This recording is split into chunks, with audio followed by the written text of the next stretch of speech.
Howdy, y'all. I'm Mario Sanchez. This is Juicebox Sports Podcast, the number one podcast in the great state of Texas, presented by Anchor.fm. Jose Siri joins the Houston Astros. The feeling of arriving at Petco Park on Friday was a moment he had been waiting for.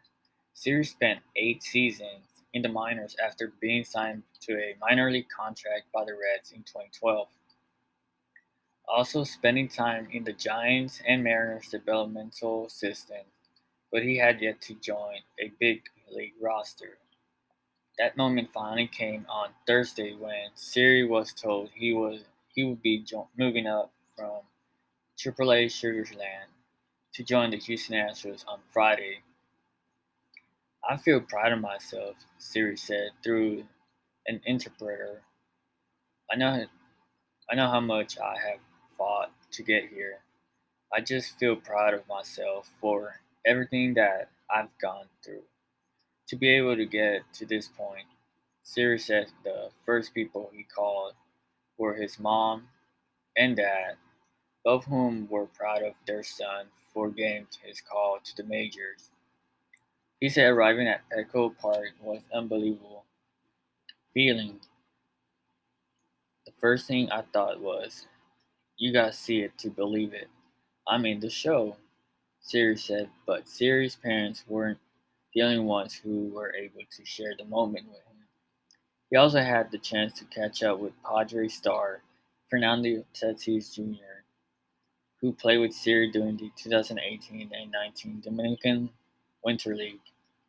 Tatis called me right away just to congratulate me, Siri said. He knew I was coming here. He was happy to see this happen. Astros manager Dusty Baker said Siri can feel an immediate need coming off the bench over the weekend as the Astros take on the Padres in the National League ballpark. Baker also said Siri's stay could be longer.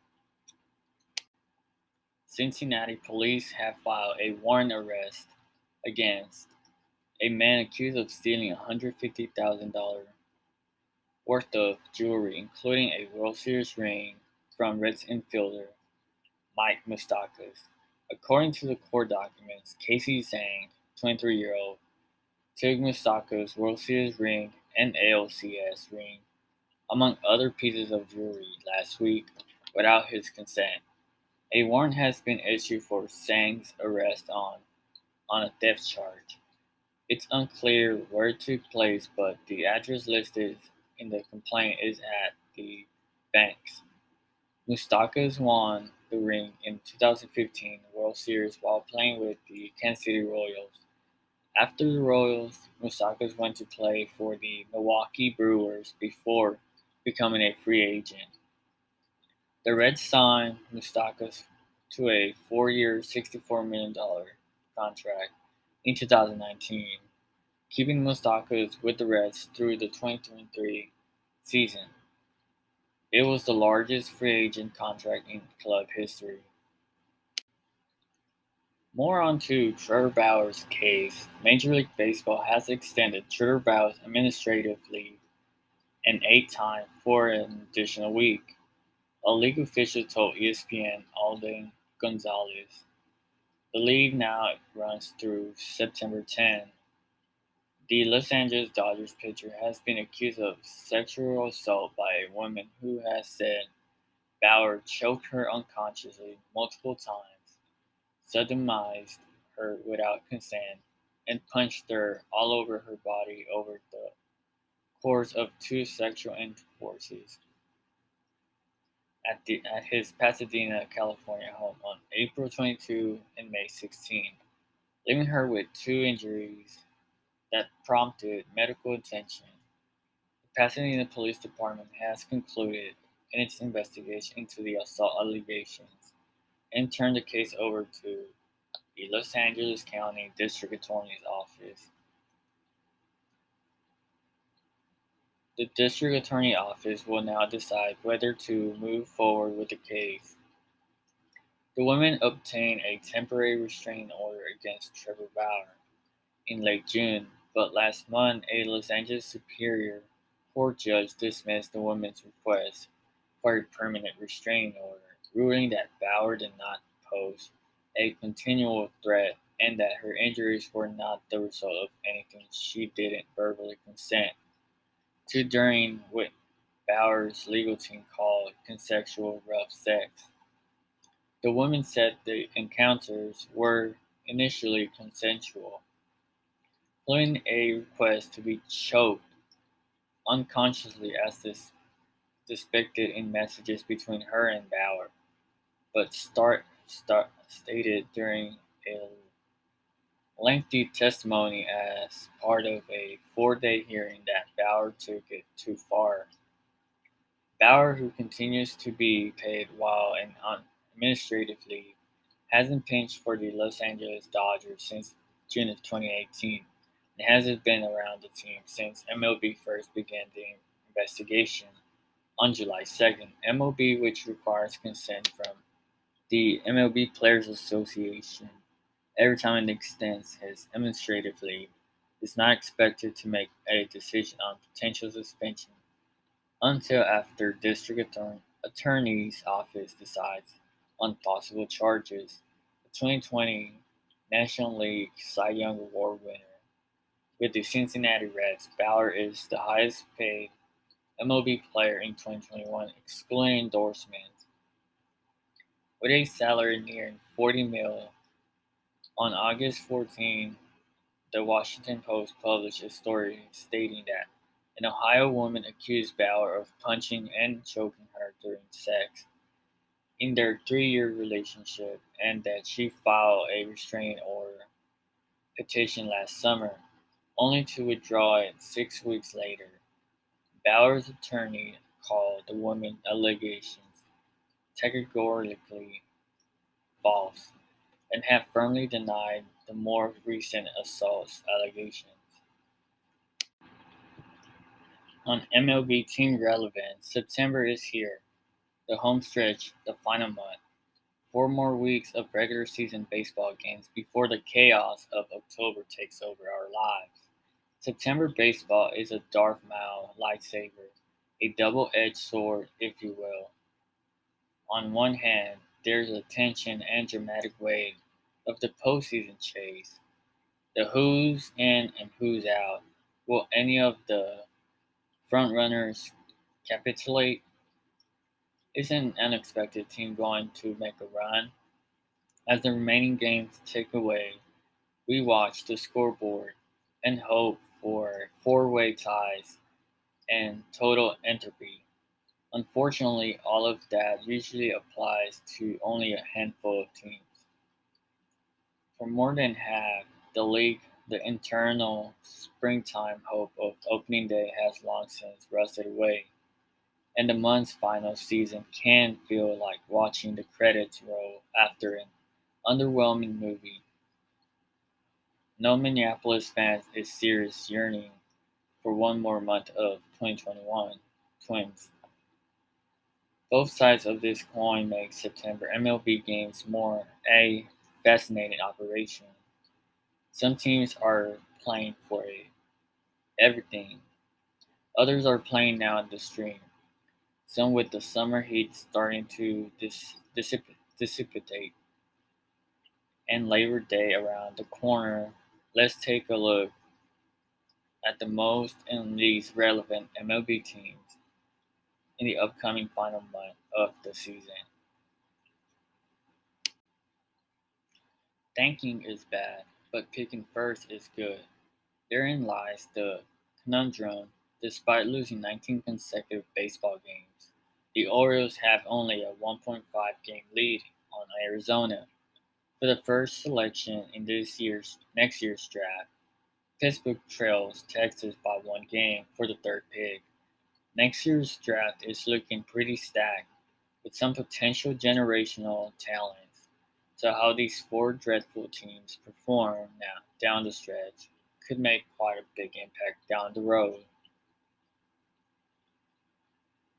Even though all of these squads are out of the postseason race and number one pick chase, they have caught a franchise icon. Juan Soto, Salvi Perez, and Shohei Ohtani operating at maximum incredibleness. Soto is seeking to be just the ninth player this century to post a walk rate over 20% in a full season. Perez cannot stop hitting homers, and if he stays this hot, he could make a late dark horse run for the top three AL MVP spots. And I don't know if you have been living in a hole or something, but Ohtani is in the midst of the most impressive season in MLB history. We have only one more month to pay witness, so make the best of it because he's sure as he won't be playing in October. Barring an unforeseen enormous collapse, there's four clubs should waltz their way to the divisional titles at some point in September. At this point, it's essentially spring training 2.0. Don't completely fall apart. Make sure no one important gets hurt and get the pitchers ready for October. All four are legitimate World Series contenders, but chances are they won't play too much high stakes baseball in September. Unless the Yankees crumble or the Jays or the Mariners catch fire, one of these two steam baseball outfits will have the pleasure of opposing Garrett Cole at Yankee Stadium in a one-game playoff. Sounds fun. I would pass, but you do you. Neither of these teams inspire a whole lot of confidential right now. Red Sox have a truly potent lineup at full strength and just got a fully operational Chris Sale back in the IL, but they have also shipped 11.5 games away to the Rays since the All-Star break. Not to mention they're in the middle of a sizable COVID outbreak that has enforced some of their key contributors, including Sander Bogaerts. Off the diamond, Boston also happens to be one of the few teams yet to reach MLB's 85% vaccination threshold. Meanwhile, the A's are just the A's. You know, a bunch of pitchers you have never heard of. Two guys named Matt, a very good bullpen of guys who have never been there forever. The vibes in Oakland are always great, and Bob Melvin always seemed to get the best out of that squad. Starling Marte being along for the ride this time certainly makes them better and more fun, and they will need all the good energy they can muster to catch Boston and earn the right to get their doors blown off by Garrett Cole in front of 40,000 New Yorkers on October 5. Last month, Major League Baseball and the MLBPA held their first face-to-face negotiation session in an effort to reach a new collective bargaining agreement. The current CBA is set to expire December 1st, and baseball cannot be played without a new agreement. During their meeting last month, MLB proposed a revised service time arrangement in which attribution eligible players split a $1 billion pool and all players become free agents at 29 and a half years old. Reports Joel Sherman of the New York Post. The MLBPA is likely to have several issues with the proposal. For starters, creating a $1 billion pool for arbitration eligible players is akin to a salary cap.